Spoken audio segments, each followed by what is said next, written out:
Selamat pagi jemaat GKI yang terkasih di dalam Tuhan.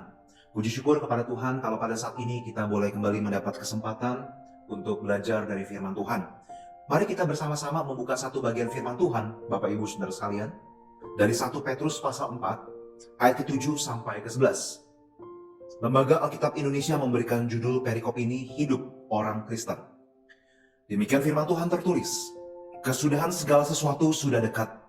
Karena itu kuasailah dirimu dan jadilah tenang, supaya kamu dapat berdoa. Tetapi yang terutama, kasihilah sungguh-sungguh seorang akan yang lain. Sebab kasih menutupi banyak sekali dosa. Berilah tumpangan seorang akan yang lain dengan tidak bersungut-sungut.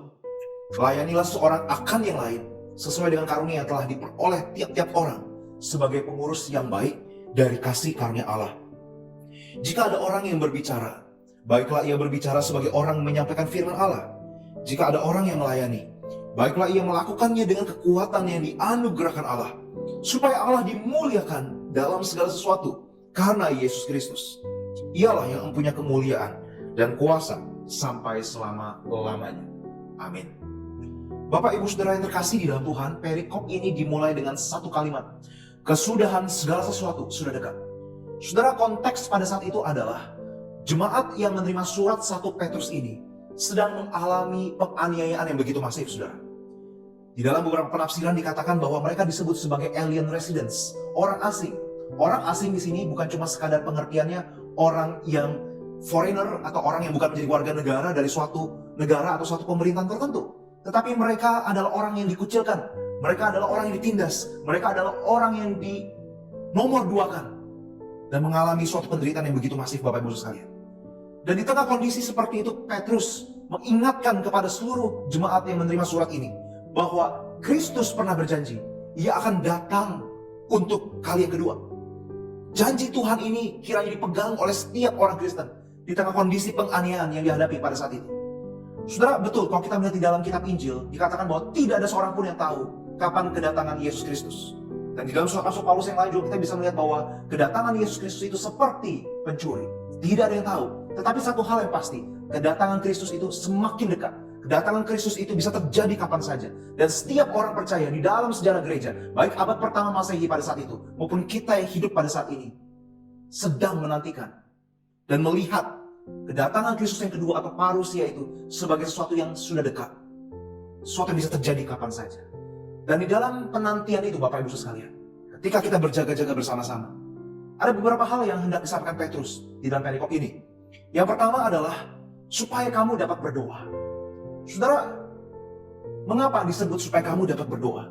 Saudara, di dalam doa inilah setiap orang percaya bisa memiliki kekuatan, memiliki penghiburan, dan juga mendapat guidance, tuntunan dari Tuhan untuk memiliki hidup sebagaimana yang Tuhan inginkan. Hidup yang berkelimpah di dalam Tuhan.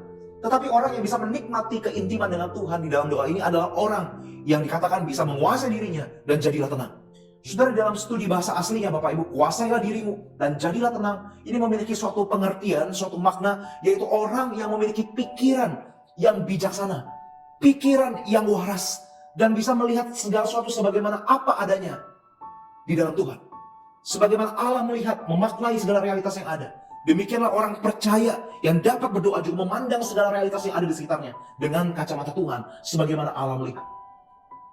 Bila orang seperti itu, yang memiliki pikiran yang bijaksana, mengendalikan dirinya, memiliki pikiran yang terpusat pada Allah, membenci apa yang Allah benci, melakukan apa yang Allah sukai, dan memiliki kacamata wawasan dunia sebagaimana yang Tuhan inginkan.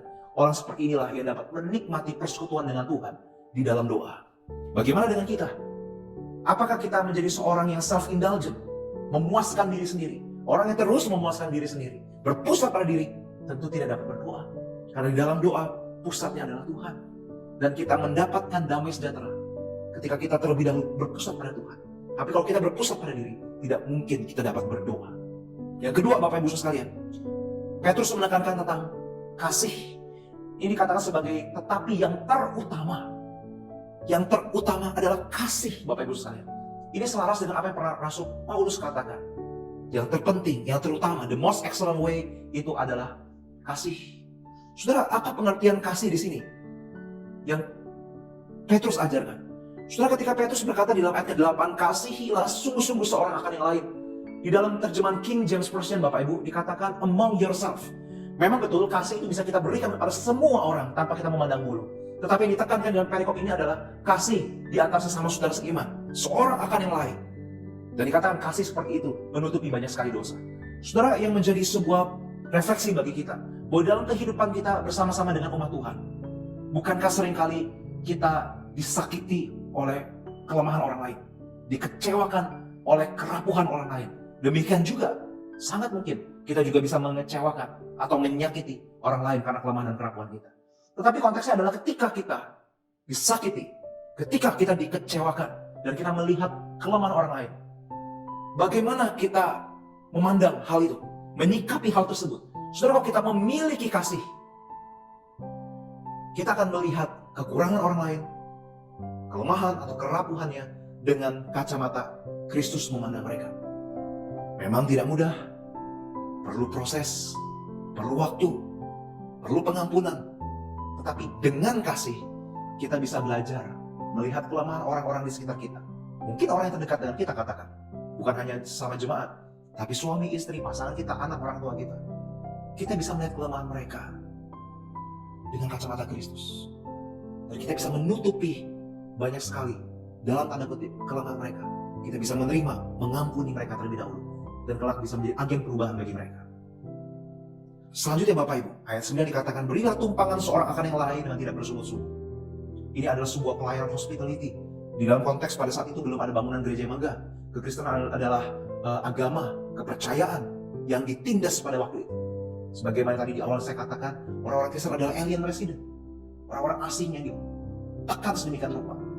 Dan para pengabar Injil, para rasul, mereka bisa melayani dengan baik ketika mereka mendapat tumpangan.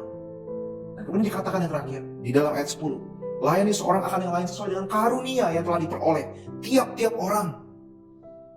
Saudara, di sini ditekankan tentang bagaimana kita membangun tubuh Kristus bersama-sama. Kita tahu setiap anak-anak Tuhan di dalam komunitas umat Allah diberikan Tuhan karunia berbeda. Kita menjadi penata layan dari karunia-karunia yang Tuhan berikan kepada kita. Dan ketika kita mendapat karunia itu, marilah kita lakukan exercising our spiritual gift itu dengan kasih, di dalam kasih. Saudara, seringkali kalau kita mencoba memikirkan secara jujur Bapak Ibu sekalian, ketika kita melayani, mengexercise spiritual gift kita, karunia rohani kita, bisa jadi jangan-jangan kita lakukan itu dengan dasar self-oriented love. Kasih dengan orientasi berpusat pada diri sendiri. Kita bukan untuk memuliakan Allah, tetapi secara diam-diam kita melakukannya itu untuk kemuliaan diri kita sendiri, untuk kepentingan diri kita, untuk keuntungan diri kita. Saudara, kita betul-betul perlu hati-hati. Petrus menutup perikopnya dengan berkata, supaya Allah dimuliakan dalam segala sesuatu, karena Yesus Kristus, dialah yang punya kemuliaan dan kuasa sampai selama-lamanya. Apakah glory itu belongs to Christ alone, atau glory itu diam-diam kita ambil? Bagaimana ketika kita mendapat karunia, memberi, kita mendapat cukup harta benda yang kita bisa persembahkan kepada Tuhan. Ketika kita persembahkan itu untuk pelayanan Tuhan, apakah diam-diam kita mencoba untuk membeli kuasa, membeli nama, membeli kehormatan, sehingga kita berpikir, akulah kaum elit di gereja ini, akulah kaum elit di gereja Tuhan? Atau ketika kita mungkin bisa melakukan pelayanan dengan karunia-karunia yang lain, mungkin seorang hamba Tuhan bisa berkhotbah, counseling, mengembalakan yang baik, apakah untuk namanya sendiri? Atau mungkin berbagai hal di dalam pelayanan ibadah, paduan suara, musik, dan lain sebagainya. Apakah saya sedang performance, sedang show off, dan lain sebagainya Bapak Ibu? Sangat mungkin kecenderungan hati kita itu bisa jatuh dalam dosa. Di mana John Calvin pernah berkata bahwa hati kita itu adalah pabrik berhala, idol's factory. Sangat mungkin Bapak Ibu, kalau kita tidak hati-hati, kita mencuri kemuliaan Allah. Karena kita bukan menyembah Allah, tapi kita menyembah diri kita sendiri. Oleh karena itu Petrus tekankan betul, kasih itu sebagai sesuatu yang terutama. Dan hal itu Bapak Ibu hanya dapat dilakukan, dimiliki oleh orang yang sudah mengalami kasih Kristus. Saudara, kita bisa memuliakan Kristus, berpusat pada Kristus, kalau kita sudah selesai dengan diri kita. Di mana kita dipenuhi oleh kasih Allah setiap hari.